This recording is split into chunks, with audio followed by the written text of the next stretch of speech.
एक बूढ़ा आदमी रामदास गलती से फरिश्ते की मूर्ति पर लिपटे भूरे कागज को थोड़ा सा फाड़ देता है और तभी सैकड़ों कॉकरोच बाहर फटाफट निकल पड़ते हैं। ये डरावना सीन देखते ही उसे गड़बड़ लगती है। वो धीरे से मूर्ति का बेस खोलता है तो अंदर एक फटे कपड़े में लिपटा अजीब सा सामान मिलता है। जिज्ञासा में खोलते ही अंदर चमकता हुआ सोने जैसा मेटल ब्लॉक निकलता है जिसमें एक गियर लगा होता है। रामदास गियर घुमाने की कोशिश करता है लेकिन कुछ नहीं होता। वो सोचता है ये बस शोपीस है। तभी अचानक उस मेटल से 6 नुकीले पंजे निकलकर उसकी हथेली में धंस जाते हैं और खून बहने लगता है। दर्द से वो कांप उठा है। पंजे फिर अंदर चले जाते हैं। वो इसे मशीन की खराबी समझकर पट्टी बांध लेता है लेकिन रात होते ही उसे भयानक भूख और कच्चा मांस खाने की तलब होने लगती है। बड़ी मुश्किल से खुद को रोका है। सुबह उसकी हमेशा ठंडी रहने वाली पत्नी सीता उसे देखकर हैरान रह जाती है क्योंकि वो जवान सा दिखने लगा होता है। दुकान पहुंचकर खुशी टूट जाती है जब ताला टूटा मिलता है और ऑफिस टेबल पर बदमाश पता छोड़ जाते हैं। उसे याद आता है कि कल एक अमीर आदमी विक्रम ने वही फरिश्ते की मूर्ति भारी पैसे देकर खरीदी थी और पैक करते वक्त रामदास ने मेटल ब्लॉक निकालने की बात छुपा ली थी। शक पक्का होता है और वो दिए पते पर जाता है जहाँ एक और बूढ़ा आदमी मिलता है जो पुरानी किताब दिखाकर बताता है कि इस चीज का नाम डेविल सिल्वर क्लॉ है।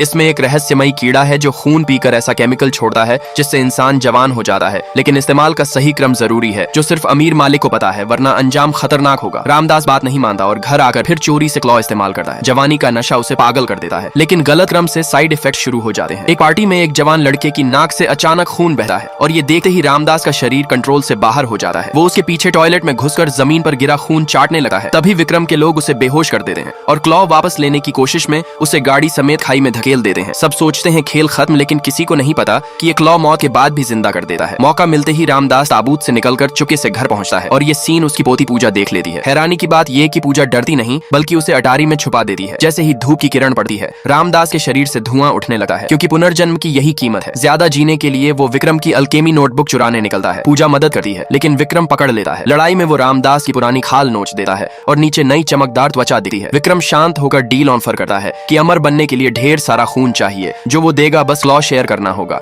रामदास मना करता है। झगड़ा बढ़ता है। पूजा विक्रम को बेहोश कर देती है। तभी विक्रम का भतीजा अर्जुन आ जाता है और मरते मामा को देकर खुश हो जाता है क्योंकि वारिस वही है। लालच में वो रामदास के पीछे पड़ता है लेकिन भूल जाता है कि ये आदमी मरकर भी लौट सकता है। अगले पल रामदास उसे पकड़कर छत से कूद जाता है। वो फिर जिंदा हो जाता है मगर खून की भूख और बढ़ जाती है और वो अनजाने में पूजा पर झपटने लगता है। उसी पल होश में आकर वो पत्थर से डेविल सिल्वर क्लॉ तोड़ देता है। क्लॉ टूटे ही अंदर का कीड़ा मर जाता है और थोड़ी देर बाद रामदास भी दम तोड़ देता है। आखिर में साबित होता है कि इंसान को राक्षस बनने से बचाने वाली सबसे बड़ी ताकत परिवार और प्यार ही होता है। लाइक सब्सक्राइब कर देना, भगवान आपको बहुत खुशी देगा।